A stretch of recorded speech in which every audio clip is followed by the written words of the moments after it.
Salam, salam outsider, le débrief commence maintenant. Boxing Day, 3 matchs au programme dans ce débrief. Liverpool a joué, Tottenham a joué et Newcastle a joué parce que Newcastle, qu'on le veuille ou non, il va falloir les prendre au sérieux. Les bandits, je dis bien, menés par Eddie Howe, ils sont deuxièmes au championnat. On va d'abord commencer par Liverpool qui a gagné aujourd'hui 3-1 face à Aston Villa. Franchement, entre vous et moi, avant de dire quoi que ce soit, encore une fois, Darwin Nunez. Darwin, gère-toi. Darwin, gère-toi. Darwin, arrête de faire le nulard. Darwin, arrête de faire le tocard. Darwin ne se gère pas. Aujourd'hui, Darwin Nunez, sur le 3e but de Liverpool, son contrôle est magnifique. Il se donne à fond. Il réussit à forcer une frappe qui est contrée. Après, il y a le but du gamin de 18 ans. Il n'y a pas de problème. Cependant, dans ce match-là, Liverpool s'est fait peur. Liverpool aurait pu finir ce match-là avec un match nul. Si les boys de Aston Villa, ils se gèrent, peut-être qu'ils peuvent claquer 2 buts. Donc, du coup, à un moment donné, quand tu peux te mettre à l'abri, parce que la vérité, elle est là. Aujourd'hui, à Liverpool, il y a un déficit offensif. Il y a un déficit offensif. Mohamed Salah est un top player, ça, on ne peut pas le lui enlever. Il est en train de faire, à mon humble avis, sa saison. Mais cependant, Darwin Nunez doit travailler sa finition. Parce qu'aujourd'hui, à Liverpool, tu n'as pas Jota, tu n'as pas Luis Diaz. Donc, du coup, offensivement parlant, tu as besoin que les boys qui soient là, ils claquent des buts. Darwin, son but doit être de claquer des buts. De temps en temps, au football, il faut claquer des buts. Donc, aujourd'hui, Darwin, c'est quoi son but ? Il a inventé un nouveau concept, la rattaquance.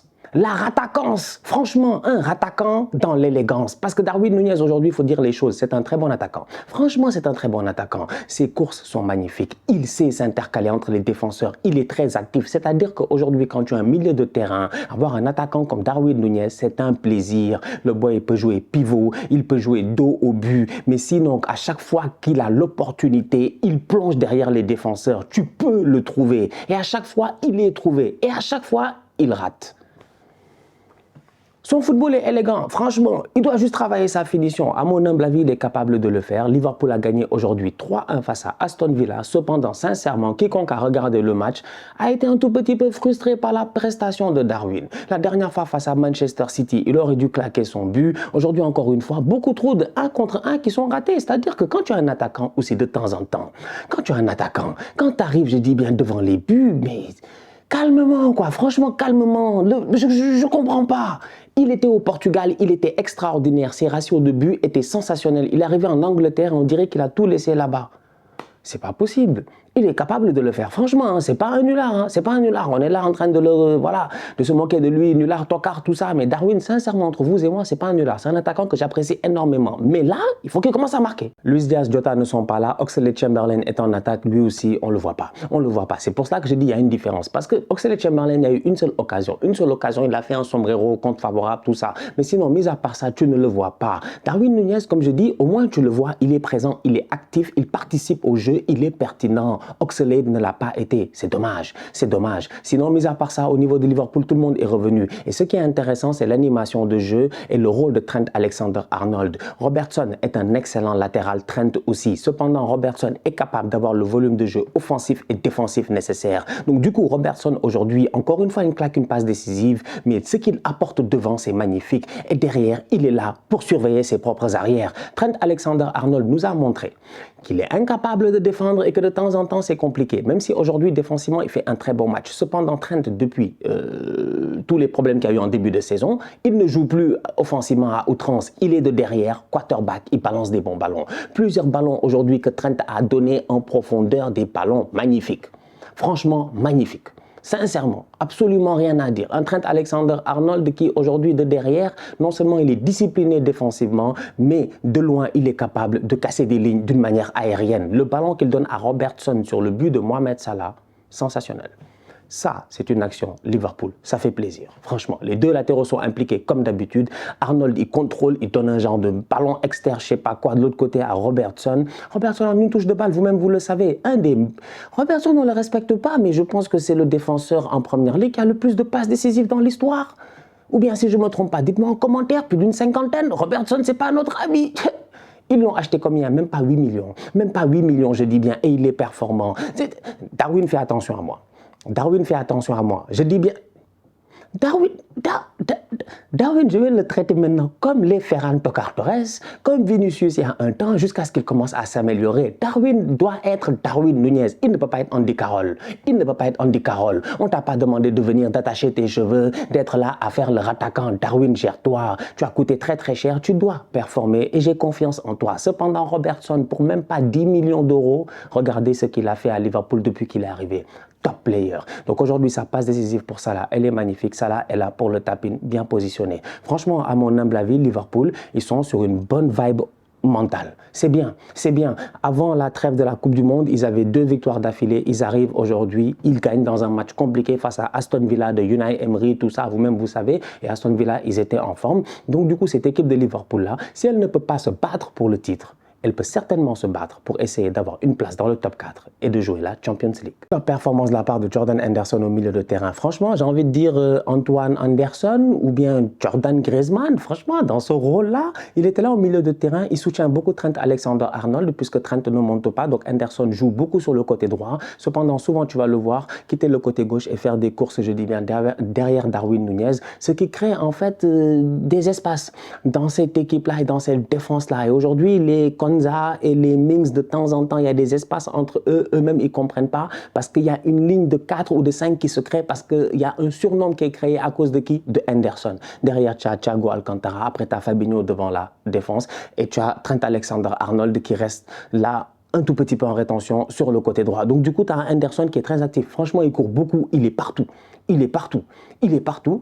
Non, très bien joué de sa part. Il a été excellent au milieu de terrain, je tenais à le notifier. Tottenham de son côté a fait match nul 2-2 face à Brentford. Tottenham, franchement, je suis désolé, ils ne se sont pas gérés. Encore une fois, voilà une équipe qui, depuis le début du championnat, à chaque fois qu'ils jouent certains matchs, ils sont menés. C'est l'équipe, est-ce que c'est pas l'équipe qui a été le plus menée depuis le début de la saison? C'est incroyable, tout le temps mené, mais à chaque fois, ils reviennent. Soit ils vont chercher la victoire, soit ils vont chercher le match nul. Donc ça montre à quel point aujourd'hui, c'est une équipe qui est capable de puiser dans ses réserves, une équipe qui a quand même une certaine, je sais pas, une certaine envie, une certaine détermination quand ils le veulent. Cependant, la détermination, elle arrive trop tard. Ils jouent aujourd'hui face à Brentford, ils sont surpris dès le début du match. Brentford se gère, les gars de Brentford mènent 2-0 et c'est là où moi j'en veux à Antonio Conte parce que Brentford joue un jeu qui ne nous surprend pas. Ça ne nous surprend pas. Vous nous avez moqué, nous, Arsenal, quand on a perdu face à Brentford en début de saison passée, si je ne me trompe pas. On s'est fait taper par Brentford, personne ne nous a respecté ici, je m'en rappelle très bien. Ça nous a trollé en ligne à gauche et à droite.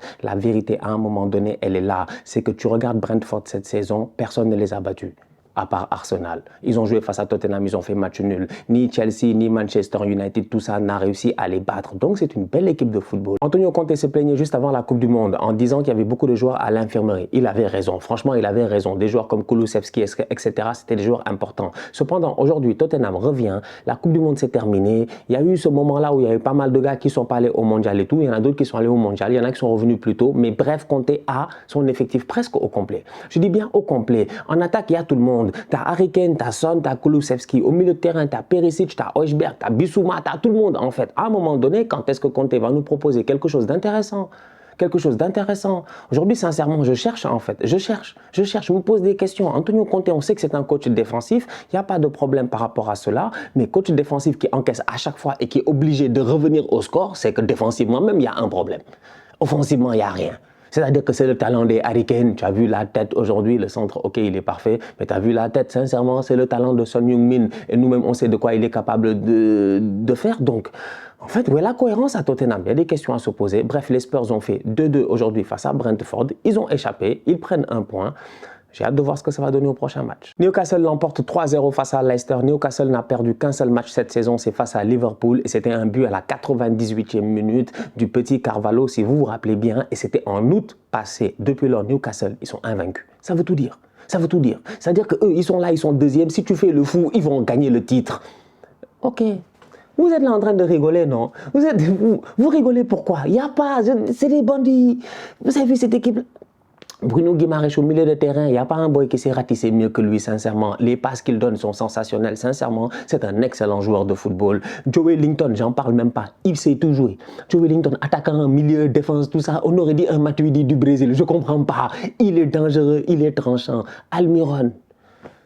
Fallait pas le fâcher. Fallait pas le fâcher. Jack Grealish a traité Almiron ici presque de tocard. Almiron, depuis le début de la saison, il est sensationnel, franchement. Je dis bien sensationnel. Pour un boy qui avait marqué que 2 buts lors de ses presque 50 premiers matchs, aujourd'hui, il est à combien? 8 buts, 9 buts. Le mois passé, c'était lui le joueur du mois, où il n'y a même pas 2 mois en première ligue. Almiron est métamorphosé.